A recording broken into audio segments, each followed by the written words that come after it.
Magically setting. Hi. So I'm not telling this story as a birther. I'm telling the story as a non-birther. I've never had my own children, but I've been a birth doula in Western Massachusetts for about 5 years. I was trained in 2007, and it's been my passion since I was 16. I was this weird kid carrying around pregnancy books in high school, and everyone was like, "What are you doing?" No, I'm not pregnant, guys, I promise. I'm just like really obsessed with it. So I wanted to share with you, I was really conflicted about which story to tell because I have so many amazing stories, but one of the ones that is very close to my heart is the story of a woman who will probably never ever get to tell her birth story. And this is because she is now, I guess, a 17-year-old teen mother, hopefully still of one. But at the time that I knew her, she was a 13-year-old mother, first time, delivering in Bay State Hospital.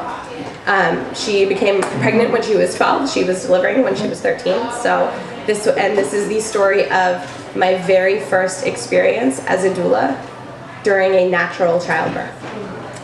So I came into the room as a doula. I had not met with her prenatally at all. We had an on-call program established with Bay State Hospital and the midwives there, which is incredible. And so I came into the room, I didn't know her. Her mother was there, the mother-in-law was there, the father of the baby was there. She had a lot of family support who had no idea what to do.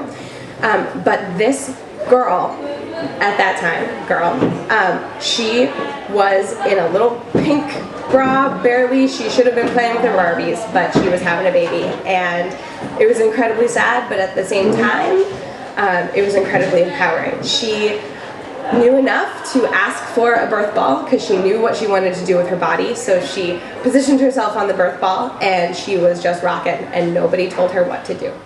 Nobody told her to rock, nobody told her to go back and forth, front and back, nothing. The midwives would come and offer her services. Do you want a hot washcloth? Do you want a massage? Do you want this? Do you want your family to leave? No, I'm fine. I'm fine. I'm fine. Leave me, I'm fine. Just over and over again. I'm fine. So I came into the room, white girl. This girl was Hispanic, speaking Spanish, very strong familial bonds, strong community that I did not feel comfortable jumping into and be like, you should try aromatherapy, no, So that was not going to fly. So the power of presence as a doula is one of my favorite things about being a doula, and not saying anything, not doing anything, holding space is incredibly important as a doula. So I sat in front of her as she labored on her birth ball, doing her own thing for 5 hours. She was in the zone, it was beautiful, and she just kept going. And every time I asked her, do you want ice? Do you want water? Do you want something? Do you want this? I'm fine. Typical 13-year-old, get the F away from me, lady, I'm fine. So she didn't let her family touch her either, by the way. So she gets to the pushing point, and she's absolutely terrified, as most women, a lot of women are, at the point of that switch between I'm in control, I know what these contractions are doing, to, oh, what are these contractions doing now? Oh my goodness, something's coming out and I don't know what's going on. So she made that switch, and we got her up into a squatting position. She was perfectly happy to do that. She got off the ball all on her own, climbed up onto the bed, said, okay, all right, I'm ready to do this. Let's go. Started pushing, and she got the deer in the headlights look. And she stared, and she was like, oh my God. What on earth is happening? And the midwife was there. The midwife was, right in front of her, ready to catch. It was great. But the midwife has stuff to do, right? The midwife has medical stuff that they have to monitor and they have to do, and they are very good at their jobs. My job as a doula is the most fun job in the world. I get to hang out by the mama's head and say, how are you feeling? What can I do? Look into my eyes. What can I do for you? How can I help you?